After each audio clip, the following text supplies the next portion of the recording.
राधे राधे सभी बच्चों को। सो फ्रेंड, आज हम देखने वाले हैं SSC GD constable reasoning previous year question paper part 6। और इस पार्ट में हम 10 जनवरी 2023 का 4 शिफ्ट का पेपर देखने वाले हैं।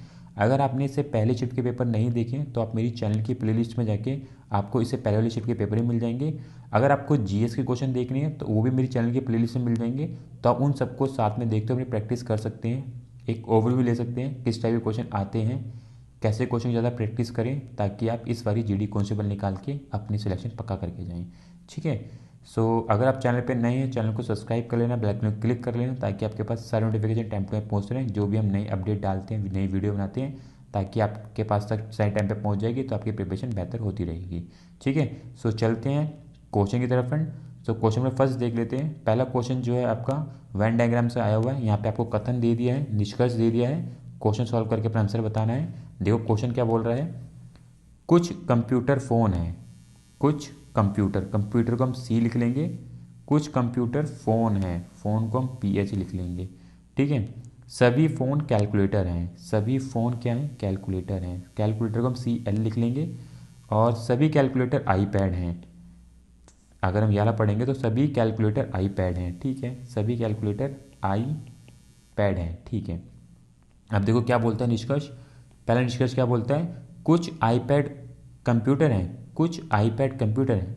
संभावनाएं होने की, क्यों होने की संभावना है, क्योंकि कुछ कंप्यूटर फ़ोन हैं, सभी फ़ोन कैलकुलेटर हैं और सभी कैलकुलेटर आईपैड हैं, तो इसलिए कुछ आईपैड कंप्यूटर भी होंगे। तो निष्कर्ष पहला अनुसरण करता है, निष्कर्ष पहला अनुसरण करेगा, कुछ आईपैड कंप्यूटर होंगे, ये बात पॉसिबल है इसके अंदर। सेकंड निष्कर्ष पढ़ लो, सभी कैलकुलेटर फ़ोन है, सभी कैलकुलेटर फ़ोन है, नहीं, सभी कैलकुलेटर फ़ोन नहीं है, सभी फ़ोन कैलकुलेटर हैं। ठीक है, सभी फ़ोन कैलकुलेटर हैं, सभी कैलकुलेटर फ़ोन नहीं है, इसलिए निष्कर्ष सेकंड अनुसरण नहीं करेगा, निष्कर्ष सेकंड अनुसरण नहीं करेगा। थर्ड पढ़ लो, कुछ आईपैड फ़ोन है, कुछ आईपैड फ़ोन है, हाँ, कुछ आईपैड फ़ोन होने की संभावना है। क्यों, क्योंकि सभी फ़ोन कैलकुलेटर हैं और सभी कैलकुलेटर आईपैड हैं, तो इसलिए कुछ आईपैड फ़ोन होंगे, तो इसलिए निष्कर्ष थर्ड हमारा अनुसरण करेगा। तो अगर आप ऑप्शन सेकंड देखोगे तो केवल निष्कर्ष एक और दो तीन जो है अनुसरण करता है, इसलिए सेकंड इसका राइट आंसर होगा। तो बहुत ईजी होता है, वेन डायग्राम का क्वेश्चन बहुत ईजी होता है और एक क्वेश्चन आने की पूरी संभावना है आपके एग्जाम में, तो इसलिए आपको प्रैक्टिस करके रखनी है। बहुत ईजी क्वेश्चन होता है ये। ठीक है, क्वेश्चन नंबर सेकंड है और इस क्वेश्चन में हमें अंग्रेजी शब्दकोश के अनुसार जितने भी ये वर्ड्स दे रखे हैं उनको क्रमबद्ध लगाना है। तो अगर आप देखोगे स्टार्टिंग के जो भी वर्ड के लेटर हैं वो आई एन से स्टार्ट हो रहे हैं पांचों में ही, तो हम आई एन छोड़ देंगे, हम कौन सी लेटर से स्टार्ट करेंगे, थर्ड वाले से। तो अगर आप थर्ड वाला लेटर देखोगे, फर्स्ट में एस है, सेकंड में ई है, थर्ड में एस है, फोर्थ में एस है और फिफ्थ में डी है। तो हमें पता है एस से पहले ई आता है और ई से पहले डी आता है, यानी कि पाँचों हमारा पहले पे आएगा और दूसरा हमारा दूसरे पे आएगा, तो दो वर्ड हमारे कट जाएंगे। पहला देखोगे, तीसरा हमारा एस दे रखा है, तीसरे पे भी एस दे रखा है, चौथे वर्ड पे हमारा एस दे रखा है, तो हम उसके आगे वाला चेक करेंगे। तो पहले पे फोर्थ लेटर आई है, थर्ड वाले का फोर्थ लेटर टी है और फोर्थ लेटर का फोर्थ लेटर आई है, तो यानी कि टी से पहले आई आता है। तो हम आई वाले का चेक कर लेते हैं। तो पहले का जो है डी दे रखा है और चौथे पे जो है जी दे रखा है, तो जी से पहले डी आता है, यानी कि थर्ड प्लेस पे हमारा फोर्थ आ जाएगा, फोर्थ प्लेस पे हमारा फोर्थ रहेगा और फिफ्थ प्लेस पे हमारा थर्ड बनेगा। तो ये हमारा क्रम बनने वाला है। ये क्रम चेक कर लो ऑप्शन में कहाँ पे है, उसे टिक करो, आगे बढ़ जाओ। तो बहुत ईजी होता है, आराम से हो जाएगा। ठीक है ना, बस अंग्रेजी शब्दकोश के अनुसार लगाना होता है। सो फोकसली देख लेना है आपको, ध्यानपूर्वक देखोगे तो आराम से हो जाएगा ये। ठीक है, चलते हैं क्वेश्चन नंबर थर्ड की तरफ। देखो गणितीय चिन्ह से क्वेश्चन आया हुआ है, बहुत ईजी है। आपको पता है बोर्ड मास रूल कैसे यूज़ करते हैं, पहले में डिवाइड करना होता है, फिर मल्टीप्लाई करना होता है, फिर माइनस प्लस करते हैं। तो बोर्ड मास के रूल के अकॉर्डिंग हम चलेंगे। तो अगर हम यहाँ पे एक चीज़ चेक करोगे, ये हमारा समीकरण है और ये समीकरण किसके इक्वल टू आना चाहिए, 158 के इक्वल आना चाहिए। ठीक है, तो एक चीज़ नोटिस करोगे, 561 जो है ईजिली डिविजिबल है किससे, 11 से। तो आपको एक चीज़ ध्यान रखनी है, डिविजिबल जो है ना वो 561 और 11 के बीच में, उसको हमें नहीं रिप्लेस करना है किसी कीमत पे भी। तो जिस जिस ऑप्शन में डिवाइड को चेंज कर रहे हैं ना, वो ऑप्शन अपना एलिमिनेट कर दो, यानी कि सेकंड ऑप्शन और फोर्थ ऑप्शन ऑटोमेटिकली काट दो। बचे हुए ऑप्शन को आपको पुट करना है, उसके अकॉर्डिंगली करना है। ठीक है, अगर मैं 561 को 11 से डिवाइड करूँ तो कितना आया मिलेगा मुझे, मुझे मिलने वाला है कितना, 51। ठीक है, अगर मैं इस 51 को 22 से मल्टीप्लाई करूँगा तो वैल्यू बहुत बड़ी हो जाएगी। तो इसलिए मुझे क्या करना पड़ेगा, यहाँ पे सिर्फ और सिर्फ मुझे चेंजेस किस में करने हैं, मल्टीप्लाई में चेंज करना पड़ेगा। तो इसलिए मेरा ऑप्शन फर्स्ट भी कट जाएगा, तो ऑप्शन थर्ड मेरा राइट आंसर होगा। ठीक है ना, तो यानी कि मल्टीप्लाई की जगह मेरे यहाँ पे क्या आएगा, प्लस आ जाएगा 22 का, और प्लस की जगह मेरा मल्टीप्लाई हो जाएगा और -25 इक्वल्स टू 158। ठीक है, तो 51 प्लस 22 को मल्टीप्लाई करूँ 6 से तो कितना बनेगा, ये 12 हो जाएगा, ये हो जाएगा 32। ठीक है, और माइनस का 25 इक्वल्स टू 158। 51 में से 25 में घटा दूँ तो कितना बचेगा, 26 आएगा, और प्लस 132 इक्वल्स टू 158, तो 158 इक्वल्स टू 158 हो जाएगा। तो बहुत इजी होता है, आराम से हो सकता है।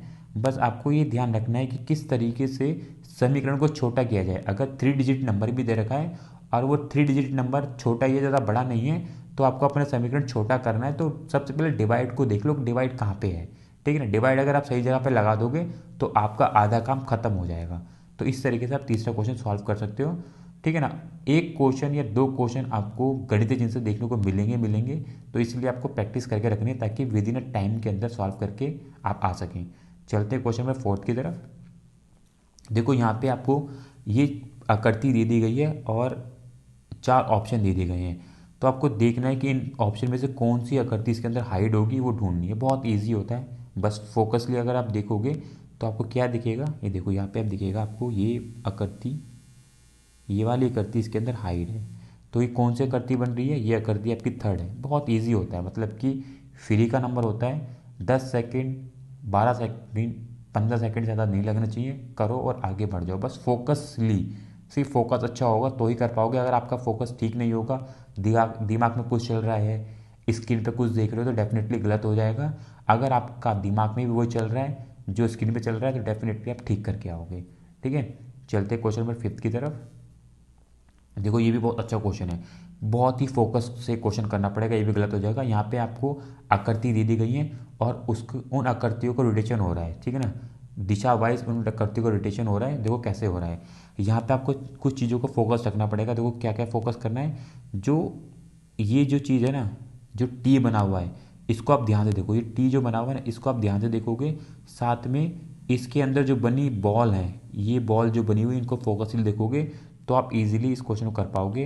देखो इस टी का रोटेशन कैसे हो रहा है, क्लॉकवाइज हो रहा है। क्लॉकवाइज समझो ना, जैसे कि घड़ी चलती है, पहले 12 फिर 1 2 3, तो क्लॉकवाइज इसका रोटेशन हो रहा है। देखो पहले यहाँ पे है, फिर ये यहाँ पे आई, फिर ये इधर आई, फिर इधर आई, यानी कि जो पांचवी फ्रेम में कैसे बनने वाली है, ये कुछ इस प्रकार से बनेगी। ठीक है ना, कुछ इस प्रकार से आपको देखने को मिलने वाला है, ये पांचवें फ्रेम के अंदर खड़ा हुआ। तो ऑप्शन चेक कर लो कहाँ पे ये इस तरीके से देखने को मिल रहा है। तो ऑप्शन फर्स्ट सेकंड में आपको क्या मिल रहा है, एकदम परफेक्ट जगह मिल रहा है। तो इन दोनों में से कोई एक आंसर होने वाला है। थर्ड और फोर्थ आपका कट जाएगा, क्योंकि इसका जो है रोटेशन कहाँ पे चला गया, एकदम 2-3 स्टेप आगे चला गया। ठीक है ना, जबकि हमें कहाँ पे चाहिए, एक स्टेप हमारा चाहिए था बाएं साइड की साइड, जबकि ये दाएं चले गए हैं थर्ड और फोर्थ के अंदर। तो हमें पता है ऑप्शन फर्स्ट और सेकंड में से कोई आंसर होगा। तो अब इनकी बॉल चेक कर लो। देखो बॉल का रोटेशन कैसे हो रहा है, जो एक बॉल है ना, ये इसका रोटेशन देखो नीचे हुआ। फिर आप अगर देखोगे फोर्थ वाले थर्ड वाले के अंदर इस बॉल का रोटेशन कहाँ पे है, फिर अगर आप चेक करोगे इस बॉल का रोटेशन कहाँ पे आ गया, इधर आ गया। तो यानी कि अब ये बॉल का रोटेशन कहाँ पे होगा, आपका इस बॉल का रोटेशन किस साइड होगा। अगर मैं इसको इधर बनाता हूँ तो इस बॉल का रोटेशन कुछ इस साइड होने वाला है। तो अगर आप चेक करोगे ऑप्शन सेकंड के अंदर, तो आपको क्लियर कट दी जाएगा, जो बॉल का रोटेशन है वो आपका दाएं साइड आपको दिखेगा। ठीक है, तो दाएं साइड आपको कहाँ पे बैठ रहा है, यहाँ पे बैठ रहा है। तो इसलिए थोड़ा फोकस अगर ध्यान दोगे, फोकस भी देखोगे, तो ये आकृति वाला क्वेश्चन आराम से कर लोगे। अगर थोड़ा सा ही फोकस बिगड़ेगा तो आप आंसर पहला टिक करके आ जाओगे। ठीक है, तो 2-3 चीज़ों का थोड़ा ध्यानपूर्वक देखना पड़ेगा, तब ये जाके क्वेश्चन ठीक होगा आपका। बहुत ईजी है वैसे, ठीक है ना, कोई प्रॉब्लम नहीं करेगा आपको। चलते क्वेश्चन नंबर 6 की तरफ। देखो मैंने बोला था, देखो एक और गणित चिन्ह से क्वेश्चन आया हुआ है और वही सेम बोर्ड मास का रूल यूज़ करेंगे। पर यहाँ पे आप एक चीज़ नोटिस कर लो, जो आपको समीकरण के इक्वल्स टू में दे रखा है वो 2 डिजिट नंबर है, बहुत छोटा नंबर है। यानी कि आपको पहले डिवाइड का जो चिन्ह होगा वो सही जगह पे होना चाहिए, तब जाके ये क्वेश्चन कर पाओगे। यानी कि इसमें हमें डिवाइड का चिन्ह ही चेंज करना है। क्यों करना है, क्योंकि अगर हम इन दोनों वैल्यू को मल्टीप्लाई कर देंगे तो ये माइनस की वैल्यू बन जाएगी बहुत बड़ी, और जबकि हमारा 2 डिजिट नंबर बहुत छोटा है, तो इसलिए हमें अपने डिवाइड के चिन्ह को चेंज करना है और किसी चिन्ह में चेंज नहीं करना है। तो इसलिए हमारे सारे ऑप्शन कट जाएंगे, ना इसमें होगा ना इसमें होगा, सिर्फ ये और ये ऑप्शन हमारा होने वाला है। बस आपको ये चेक करना है। तो कहाँ पे डिवाइड लगाओ, अगर मैं डिवाइड 48 और 96 के बीच में लगाता हूँ, क्या डिवाइड हो सकते हैं आपस में? कभी नहीं होंगे। तो इसलिए आपका ऑप्शन फर्स्ट हो जाएगा, आपको सॉल्व भी नहीं करना है। ठीक है, सिर्फ इतना ही चेक करना है कि डिवाइड कहाँ पे दे रखा है, और वो डिवाइड क्या हो सकता है, क्या 48 और 96 आपस में डिवाइड हो सकते हैं? कभी नहीं होंगे। ठीक है, इसलिए आपका ये आंसर नहीं हो सकता। चलो मैं यहाँ पे 4 भी लगा देता हूँ, तो मैं यहाँ पे काट लेता हूँ, 4 एकम 4, 4 दूनी 8 और 4 चौक 16। ठीक है, ये कट जाएगा, यहाँ पे 2 आ जाएगा। चलो ये भी मान लिया। तो अब ये वैल्यू 34 के बराबर पहुँच ही नहीं पाएगी। अगर आप करने जाओगे, इस वैल्यू को सॉल्व करने जाओगे, 34 के बराबर नहीं पहुँच पाएगी, क्योंकि ये देखो ये 2 है, ये -3 है और ये 58 है, तो ये होगा ही नहीं कभी भी। अब ये तो बहुत बड़ी वैल्यू बन जाएगी, तो इसलिए हमारा ऑप्शन फर्स्ट हो जाएगा। ठीक है ना। अगर आपने जो ये गणित जिनसे क्वेश्चन होता है, इसमें अगर आपने 2 ऑप्शन को एलिमिनेट कर भी दिया तो आपके 2 ऑप्शन बचते हैं, तो आप आराम से चेक भी कर सकते हो उनको। अगर आपको लग रहा है कि ये भी तो हो सकता है, पॉसिबिलिटीज़ बन सकती है, तो आप चेक भी करके निकाल सकते हो। तो ज़्यादा टाइम नहीं लगेगा आपके पास, हार्डली 30 या 40 सेकंड में आपका ये क्वेश्चन सॉल्व हो जाएगा, वो भी 100% एक्यूरेसी के साथ। ठीक है, तो बहुत ईजी, आराम से हो जाएगा। समझ आ गया होगा आपको। तो बस आपको कहाँ पे चेंजेस करने हैं, 48 minus 96 divided by 4 multiply by 3 plus 58 equals to 34। बस इसको सॉल्व कर लेना है, आपका आंसर आ जाएगा। ठीक है ना, ये तो आप इजीली कर लोगे, इतना तो आपको मैथ आता ही होगा। क्वेश्चन नंबर 7 है, और इस क्वेश्चन में आपको अक्षर समूह से संबंध स्थापित करने होते हैं। जैसे कि दूसरा संबंधित है 1 से, चौथा संबंधित है 3 से, तो छठा 5वें से किस प्रकार संबंधित होगा, आपको ये बताना होता है। बहुत इजी है, देखो क्या करना है इस क्वेश्चन के अंदर। यहाँ पे आपको लिखा है पेनल्टी, PENALTY,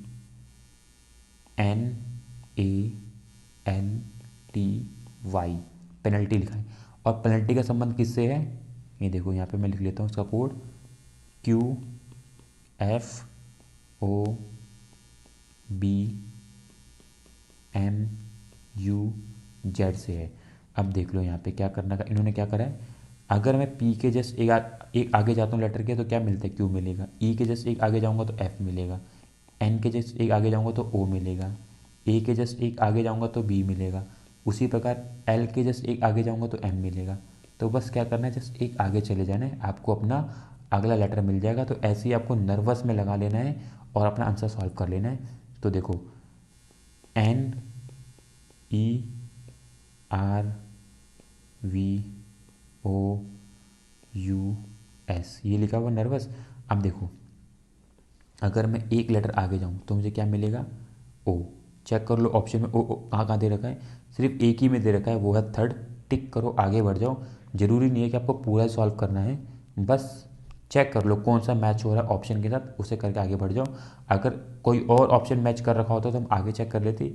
ई के बाद क्या आता है, एफ, तो चेक कर लेंगे जी थर्ड वाले पे मैच हो रहा है। उसी प्रकार आगे चेक कर लेते एस। तो बस आपको चेक कर लेना है, जो भी मैच हो रहा है उसे टिक करो और आगे बढ़ जाओ। ठीक है, तो 7 का राइट आंसर आपका क्या होगा, थर्ड हो जाएगा। बहुत ईजी होता है, सिर्फ और सिर्फ आपको यहाँ संबंध बिठाना होता है, किस प्रकार संबंधित है दूसरा पहले से, चौथा तीसरे से और छठा 5वें से किस प्रकार संबंधित होगा। ये इजी होता है, बहुत आराम से हो जाएगा आपका। क्वेश्चन नंबर 8 देख लो। क्वेश्चन नंबर 8 है और सीटिंग अरेंजमेंट से क्वेश्चन आया हुआ है, और 1 से 2 क्वेश्चन आने तय हैं। एक तो आएगा ही आएगा, 2 भी आ सकते हैं, तो इसलिए प्रैक्टिस करके रखनी है आपको। देखो क्वेश्चन क्या बोल रहा है, 7 व्यक्ति हैं ABCDEFG एक वृत्ताकार मेज के परितः केंद्र की ओर मुख करके बैठे हैं। ठीक है, तो हम यहाँ पे एक वृत्ताकार मेज बना लेते हैं। ये वृत्ताकार मेज बना ली हमने, 1 2 3 4 5 6 7 लोग एक वृत्ताकार मेज के केंद्र की ओर मुख करके बैठे हैं। ठीक है, देखो कैसे बैठे हैं, ए जो है सी के दाएं और ठीक बगल में बैठा है। ठीक है, देखो सी के दाएं और कौन बैठा है, ए बैठा हुआ है। तो अगर सी मेरा यहाँ बैठता है तो उसका दायां कहाँ होगा, सी का दायां कहाँ जाएगा। अगर सी का मुख इस साइड है तो सी का दायां इधर होगा। ए कहाँ बैठेगा, ए बैठेगा इधर। आगे क्या बोलता है, और डी के बाएं और ठीक बगल में बैठा है कौन, ए, और डी के बाएं और, अब डी का बायां कहाँ होगा, डी अगर इधर बैठेगा तो डी का बायां इधर होगा। ठीक है, तो ए कहाँ बैठेगा, बिल्कुल बीच में, किसके, सी और डी के। आगे पढ़ लो, जी जो है सी के बाएं और ठीक बगल में बैठा है। जी कहाँ बैठेगा, सी के बाएं और सी का बायां कहाँ होगा, इधर होगा। और उसके एकदम बगल में कौन बैठा है, जी बैठा है, यानी कि जी की पोजीशन क्या होगी, ये आने वाली है। आगे पढ़ लो, और एफ के दाएं और ठीक बगल में बैठा है कौन, जी। और एफ का दायां कहाँ होगा, अगर मैं एफ को इधर बिठाता हूँ, ठीक है, एफ इधर बैठा, एफ का दायां कहाँ होगा, एफ का दायां इधर होगा। और एफ के दाएं और कौन बैठा हुआ, जी बैठा हुआ इसके बगल में। तो यानी कि जी की पोजीशन कैसे होने वाली है, एफ और सी के बीच में, ठीक है, यहाँ पे यही बोला गया। आगे पढ़ लो, ई जो है एफ के बाएं और ठीक बगल में बैठा है। एफ के बाएं और ठीक बगल में कौन बैठा हुआ है, ई बैठा हुआ है। और एफ का बायां होगा इधर, तो ई कहाँ बैठने वाला है, ई बैठेगा इधर, ठीक है, ई बैठ गया इधर। आगे पढ़ लो, और बी के दाएं और ठीक बगल में बैठा है ई, यानी कि बी के एकदम दाएं और कौन बैठेगा, ई बैठेगा। और बी का दायां कहाँ होगा, अगर मेरा बी यहाँ बैठता है, देखो बी इधर मैं बिठाता हूँ, ये बैठा बी, तो बी का कहाँ पे होगा, दाएं, बी का दायां इस साइड होगा। और ये देख सकते हो, यानी कि ई की पोजीशन कैसी होगी, एफ और बी के बीच में कौन बैठा है, ई बैठा हुआ है। और यहाँ पे क्लियर कट बोला गया है, ठीक है। अब देखो क्या बोलते हैं, बी जो है ए के दाएं और दूसरे स्थान में बैठा है।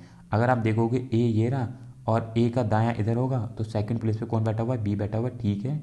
और हम आगे पढ़ लेते हैं, इनमें से कौन ए और बी के ठीक बगल में बैठा है। तो अगर आप देखोगे ए ये बैठा हुआ है, बी ये बैठा हुआ है, तो इनके बगल में कौन बैठा हुआ है, डी बैठा हुआ है। तो राइट आंसर क्या होगा, डी हो जाएगा। तो बस आपको ध्यानपूर्वक पढ़ना है ऐसे क्वेश्चनों को, आराम से हो जाएगा, कोई प्रॉब्लम नहीं होगी, ठीक है ना। सिटिंग अरेंजमेंट का क्वेश्चन ईजी आता है, बैंकिंग लेवल का नहीं आता है, ठीक है। बस आपको पढ़ना होता है, कभी भी बड़े क्वेश्चन को देख कर डरना मत, वो ही बहुत ईजी होते हैं, ठीक है। तो ये आराम से आपका हो जाएगा, इस तरीके से आपकी सिटिंग अरेंजमेंट बैठेगी। आप खुद से एक बार पढ़ लेना और आराम से आप बिठा के आंसर कर सकते हो, ठीक है। चलते क्वेश्चन नंबर 9 की तरफ।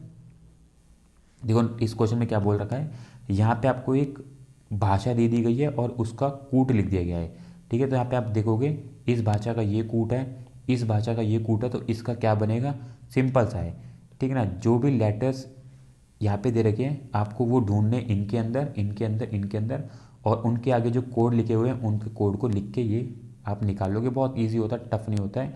तो अगर आप देखोगे सी का कोड क्या बनेगा, अगर आप सी ढूंढने जाओगे तो किसे मिलेगा, वो बकेट में मिलेगा।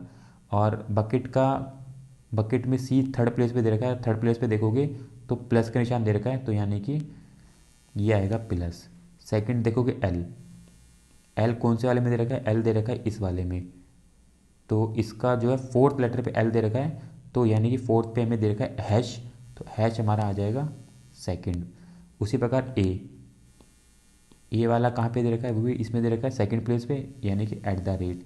तो आप चेक कर लो ऑप्शन में कहाँ कहाँ मैच हो रहा है। तो अगर आप देखोगे प्लस जो है पहले और तीसरे में दे रखा है, यानी कि फोर्थ और सेकंड आपका कट जाएगा, तो प्लस मिल गया, हैश मिल गया, हैश पहले और तीसरे में भी दे रखा है, एट द रेट आपका जो है थर्ड में दे रखा है। आंसर थर्ड टिक करो और आगे बढ़ जाओ, जरूरी नहीं कि पूरा सॉल्व करना है, बस आपका आंसर मैच हो जाए, 2 स्टेप पे, 3 स्टेप पे, 4 स्टेप पे उसको टिक करो और आगे बढ़ जाओ, ठीक है। क्वेश्चन नंबर 10 है, और ये जो क्वेश्चन है ब्लड रिलेशन से क्वेश्चन आया हुआ है, तो थोड़ा क्वेश्चन को ध्यानपूर्वक पढ़ेंगे, क्योंकि जो यहाँ पे आपसे पूछा गया वो क्या पूछ रहे हैं, कौन सा कथन सही नहीं है, तो इसलिए थोड़ा ध्यानपूर्वक पढ़ेंगे।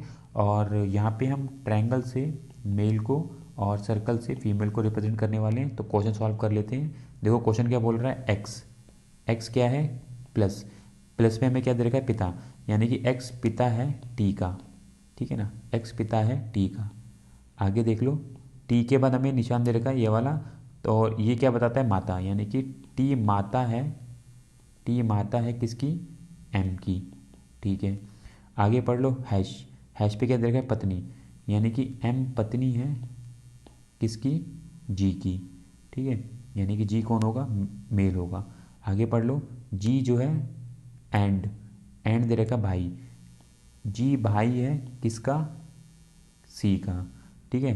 सी के बाद सेम हमें वही चिन्ह दे रखा है, वो क्या है, माता, यानी कि सी माता है किसकी, सी माता है के की, ठीक है। आगे पढ़ लो, के पे दे रखा है हमें at the rate, at the rate बहन है, के बहन है किसकी, एच की, और एच के बाद फिर हमें वो सेम निशान दे रखा है यानी कि माता, एच माता है क्यू की, ठीक है ना। ये हमारा बन चुका है पूरा रिलेशन। अब इस रिलेशन को ध्यानपूर्वक पढ़ना है क्योंकि हमें पूछा गया कौन सा कथन सही नहीं है, और ऑप्शन को चेक करेंगे कौन सा कथन सही नहीं होगा वो चेक कर लेंगे। तो एक्स एम के नाना है, अब देख लो हमें रिलेशन पूछा है एक्स का एम के साथ और बोला नाना है। अगर आप देखोगे टी क्या है, टी बेटी है एक्स की और टी माता है एम की, तो यानी कि एक्स का रिलेशन एम से क्या होगा, नाना का होगा, तो यानी कि पहला वाला ऑप्शन ठीक है। आगे चेक कर लेंगे, सी एच की माता है, देखो सी एच की माता है। अब देखो के और एच बहन है और के बेटी है सी की, तो यानी कि सी क्या होगी, माता होगी ऑब्वियसली एच की, ये भी ठीक कथन जा रहा है।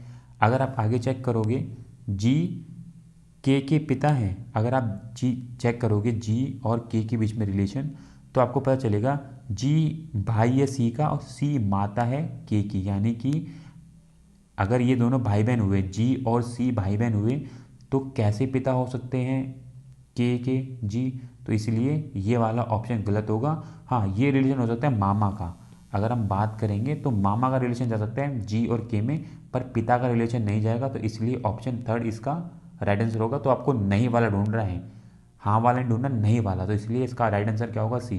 तो इस चीज़ को आपको ध्यान में रखना है, बाकी बहुत ईजी है, आराम से हो जाएगा, ठीक है। क्वेश्चन में 11th है और यहाँ पे आपको संख्या दे दी गई है और इस श्रृंखला को पूरा करना, बताना है कि प्रश्न चिन्ह पे कौन सा नंबर आएगा। तो बहुत ईजी है, अगर आप ध्यानपूर्वक देखोगे यहाँ पे आपको नंबर दे रखा है 115, 102, 107, 94, 94, 99, क्वेश्चन मार्क, ठीक है। तो अगर आप देखते हो 115 से 102 तक जाने पे मुझे -13 करना पड़ रहा है और 102 से 107 तक जाने पे +5 करना पड़ रहा है, ठीक है। 107 से 94 तक जाने पे -13, 94 से 99 तक जाने पे +5, तो यानी कि 99 से अगला नंबर लेने के लिए मुझे -13 करना पड़ेगा, जो आएगा कितना 86। राइट आंसर आपको मिल जाएगा 86। तो ईजी है, बस थोड़ा ध्यानपूर्वक देखोगे, कैलकुलेशन करोगे, माइनस प्लस करके देखोगे तो आपको मिल जाएगा क्या राइट सीक्वेंस बनेगा इसका, ठीक है। चलते क्वेश्चन नंबर 12 की तरफ।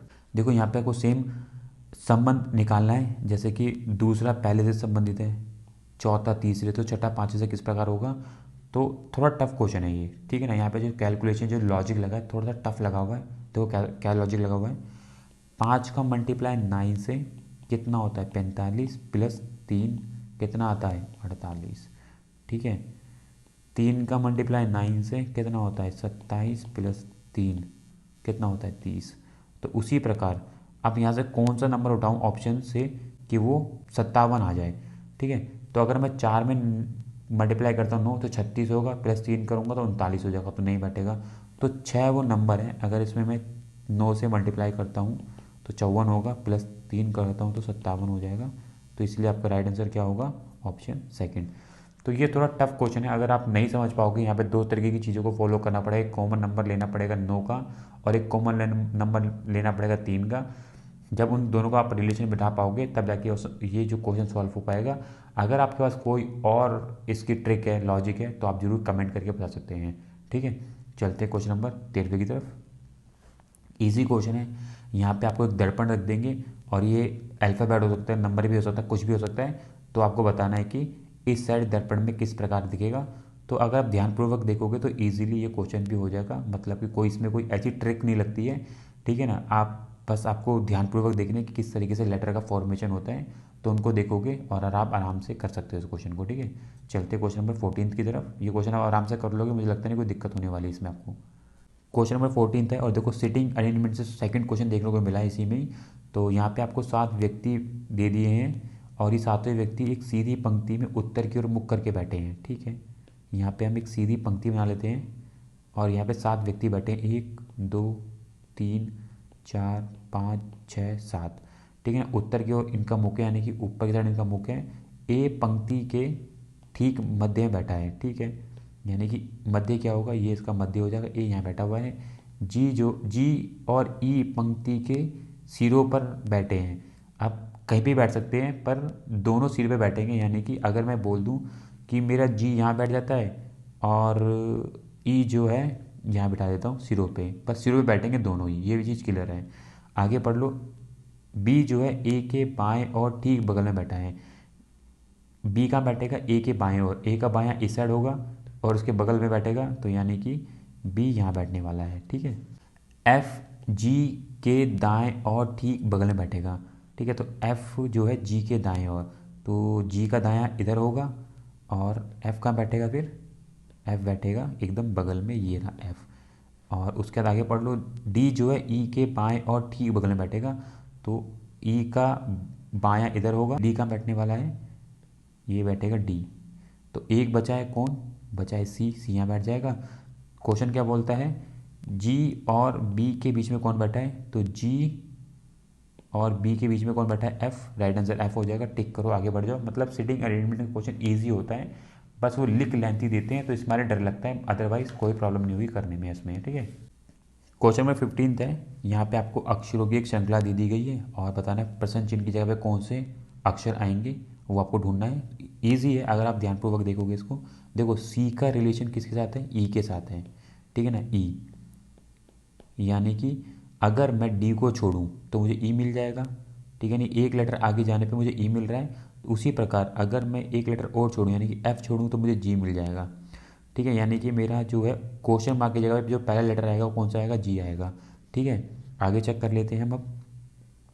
जी के बाद हमें एक लेटर छोड़ रखा है यानी कि एच छोड़ा, तो आई मिल गया। और उसी प्रकार हमने जे छोड़ा तो हमें के मिल गया। ठीक है, तो ये सीक्वेंस चल रहा है, यानी कि एक लेटर छोड़ने के बाद हमें एक लेटर प्लस करना पड़ रहा है, तो हमें अपना अगला लेटर मिल जा रहा है। एक लेटर प्लस कर रहे हैं, हमें अगला लेटर मिल जा रहा है। ठीक है, आगे चेक कर लो। टी के साथ रिलेशन देख लो।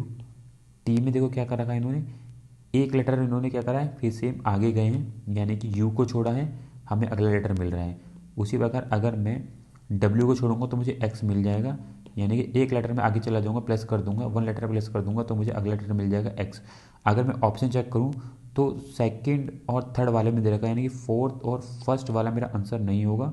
तो हम आगे चेक कर लेंगे, इसके बाद सेम सीक्वेंस चलेगा, तो ज़रूरी नहीं कि सॉल्व करना पड़ेगा मुझे, आपको पता चल रहा है। तो इसलिए हम आगे से चेक कर लेंगे यू से।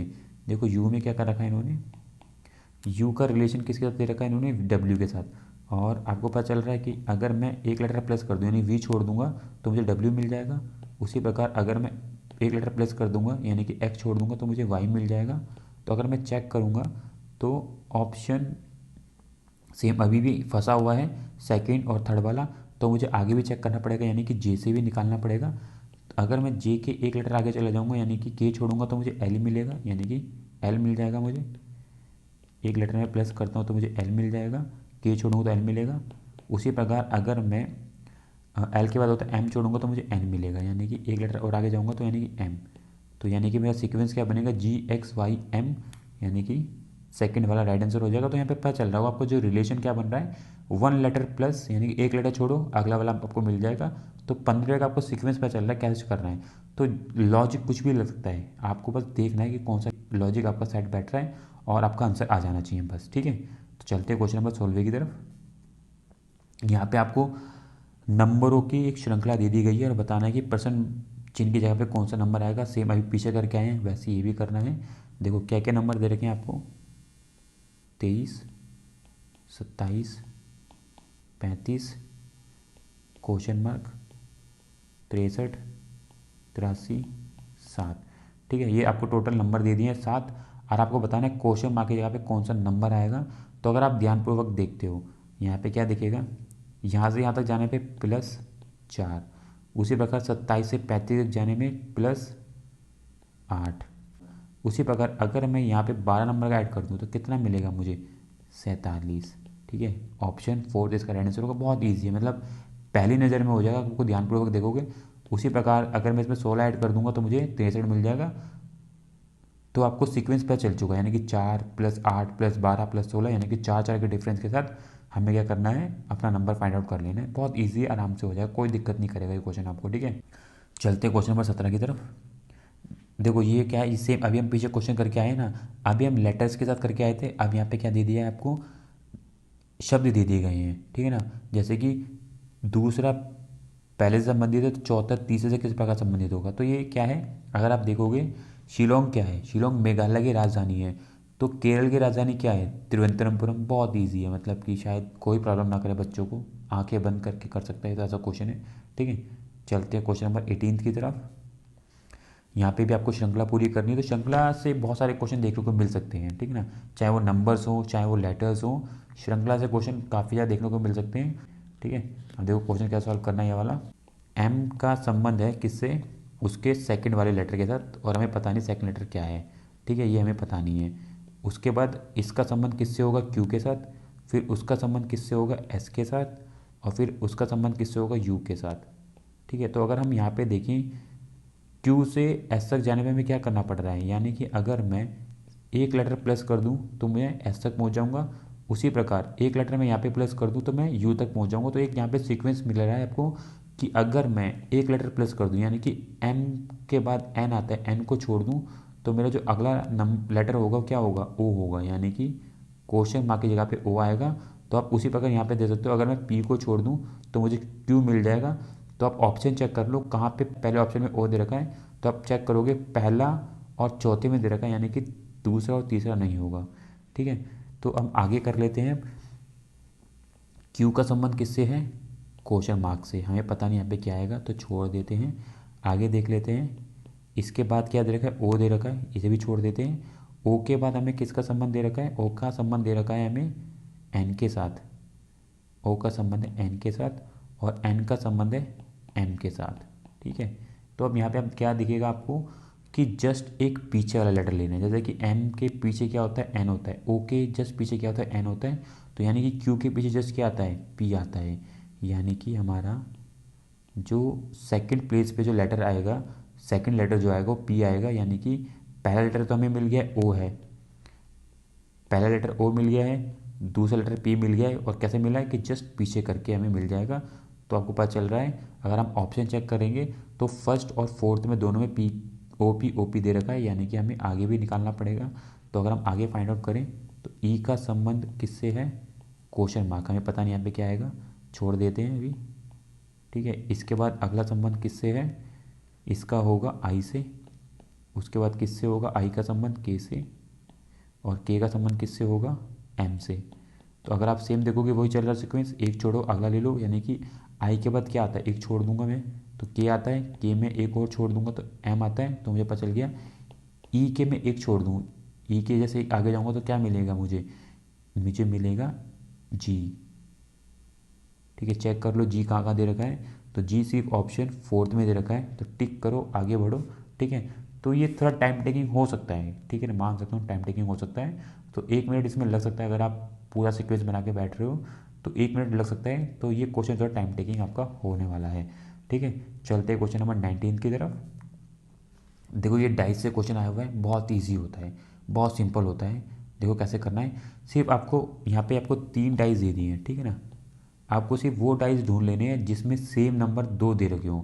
तो आप डाइस फर्स्ट और डाइस सेकंड देखोगे, वहाँ पे 6 नंबर दोनों में सेम दे रखा है, और आपको 6 के विपरीत बताना कौन सा नंबर आएगा। तो आपको क्या करना है, यहाँ पे क्लॉक वाइज नंबर लिखना चालू कर दो, यानी कि 6 2 3 क्लॉक वाइज। ठीक है ना, पहले 6 लिखो, फिर 2 लिखो, फिर 3 लिखो, फिर सेकंड वाले का 6 के नीचे 6 लिखो, 2 के नीचे 1 लिखो, 3 के नीचे 4 लिखो।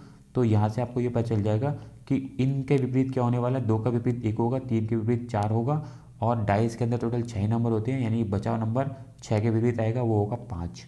तो राइट आंसर 5 हो जाएगा। बहुत ईजी है, आराम से हो जाएगा, इसमें कोई आपका टाइम नहीं लगने वाला है। ठीक है, चलते हैं क्वेश्चन नंबर 20 की तरफ। ये लास्ट क्वेश्चन है इस सेट का, और ये क्वेश्चन थोड़ा टफ है। जनरली क्वेश्चन थोड़ा टफ लगा मुझे भी, क्योंकि इसके अंदर जो लॉजिक लगा है वो भी थोड़ा सा अलग तरीके से लगा हुआ है। जैसे कि यहाँ पे स्टेशन दे रखा है, और स्टेशन का कोड क्या लिखा है? ये लिखा हुआ है।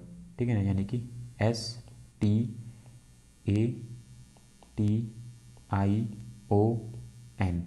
यहाँ पे ये इसका कोड लिखा, ये लिखा हुआ है, इसका कोड क्या लिखा हुआ है? ये लिखा है ये UVYVGMP। ठीक है, अब देखो यहाँ पे एक रिलेशन कैसे बन रहा है इनके बीच में। देखो कूट कैसे निकाला गया है, एस का संबंध है यू के साथ, और आपको पता है अगर मैं एक लेटर आगे चला जाऊँ तो मुझे यू मिल जाएगा। उसी प्रकार टी का संबंध है वी के साथ, तो एक लेटर में आगे चला जाऊँ यानी कि यू छोड़ दूंगा तो मुझे वी मिल जाएगा। और देखो ए का संबंध कैसे है वाई के साथ, अगर यहाँ पे मैं एक लेटर माइनस कर दूँ यानी कि जेड माइनस कर दूँ, एक लेटर पीछे चले जाऊँ जेड छोड़ दूँ तो मुझे वाई मिल जाएगा। उसी प्रकार यहाँ देखोगे एक लेटर मैं प्लस कर दूँ टी के बाद यू आते यू को छोड़ दूँ वी मिल जाएगा। और ये है आई, आई में क्या करना है एक माइनस करना है यानी कि एच को मैं छोड़ दूँ तो मुझे जी के यानी कि एक माइनस कर रहा हूँ जी मिल जाएगा। उसी प्रकार ओ में एक लेटर छोड़ दूँ यानी कि एन को हटा दूँ तो मुझे एम लेना पड़ेगा।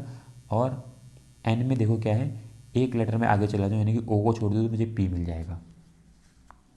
तो यहाँ पे आप रिलेशन देख सकते हो कैसा बन रहा है कि स्टार्टिंग में दो, फिर एक माइनस, फिर प्लस, फिर माइनस माइनस प्लस। तो यहाँ पे एक सीक्वेंस यही है कि आपको जो अपना कोड निकालना है, जो कूट निकालना है, कुछ इस तरीके से निकालना है। जो हॉलीडे है ना, आपको थोड़ा सा ध्यान रखना है कि तीन लेटर आपको माइनस करने हैं। सीक्वेंस जरूरी नहीं कि यही होने वाला है, सीक्वेंस कुछ भी हो सकता है, पर तीन लेटर आपको माइनस करके चलने हैं।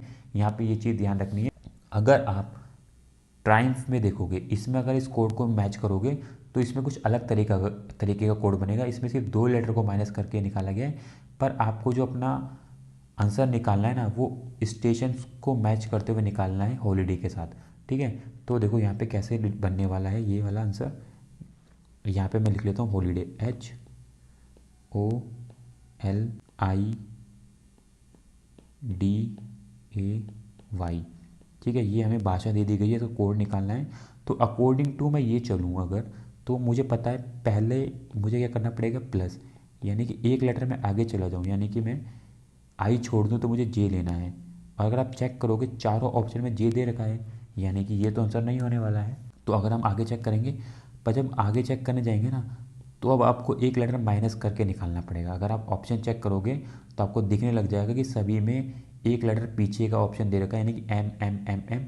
तो इसलिए आपको पता चल जाना चाहिए कि ओ के बाद होता है एन और एन को छोड़ेंगे तो हमें लेना है एम। ठीक है, अब इसके बाद अगला चेक कर लो, अगले में क्या करना है आपको एक लेटर प्लस करना है यानी कि एल के बाद आता है एम और एम के बाद आता है एन यानी कि एन लेंगे। तो आप ऑप्शन चेक कर लो, चारों ऑप्शन में जे एम एन दे रखा है यानी कि आगे भी चेक करना पड़ने वाला है आपको। यानी कि तो आई से एक माइनस करना पड़ेगा यानी कि एच छोड़ेंगे तो हमें मिलेगा जी। तो हम ऑप्शन चेक कर लो जी, यानी कि आप देखोगे चारों में ही जी दे रखा है, यहाँ से भी आपकी बात नहीं बनने वाली है। तो हम आगे चेक करेंगे, यहाँ पे करेंगे हम एक लेटर प्लस यानी कि ई छोड़ेंगे और हम मिलेगा एफ़। अगर हम चेक करने जाएँ एफ़ तो आपको दिखेगा ऑप्शन फर्स्ट सेकंड थर्ड तक होगा, फोर्थ वाला ऑप्शन कट जाएगा आपका। अब आपके पास यहाँ पे दो ऑप्शन बचे, तीन ऑप्शन बचे हैं। तो अब आपको क्या ध्यान रखना है, अब यहाँ पे देखना है माइनस, क्योंकि हमें हमें तीन बारी जो है लेटर्स को माइनस करने हैं। तो अब एक ही बारी है जहाँ पे हमें माइनस करना है यानी पीछे जाना है, यानी कि जेड छोड़ूंगा तो मुझे लेना है वाई। अगर आप चेक करोगे सिर्फ ऑप्शन थर्ड में वाई दे रखा है, तो इसलिए आपका राइट आंसर क्या होगा थर्ड। तो इसलिए थोड़ा क्वेश्चन ये टफ है ये वाला। तो अगर आपको कोई और लॉजिक समझ आता है तो आप वो भी चेक कर सकते हो, ज़रूरी नहीं कि मेरा लॉजिक लेना है, पर कुछ इस तरीके से लॉजिक बना हुआ है आप चेक कर सकते हो प्रॉपर तरीके से सीक्वेंस लगा के। जो भी आपको ठीक लगे वो लगा के कर सकते हो, पर ये क्वेश्चन थोड़ा टफ लगा था मुझे इस सेट के अंदर बाकी क्वेश्चन के मुकाबले। ठीक है ना, आप अपना व्यू रख सकते हो, आपको कैसा लगता है इस क्वेश्चन को देखने के बाद। ठीक है, आप कमेंट कर सकते हो। बाकी इसके आगे के पार्ट हम आपके लिए लेके आते रहेंगे, आपकी प्रिपरेशन बेहतर होती रहेगी, कैसे क्वेश्चन आ रहे हैं आपको आइडिया मिलता रहेगा। तो इसके लिए आपको चैनल को सब्सक्राइब करके रखना है, बेल आइकन को क्लिक करके रखना है ताकि आपके पास सारे नोटिफिकेशन टाइम टू टाइम पहुँचते रहें। सो आज के लिए इतना ही, मिलेंगे नेक्स्ट वीडियो में। राधे राधे।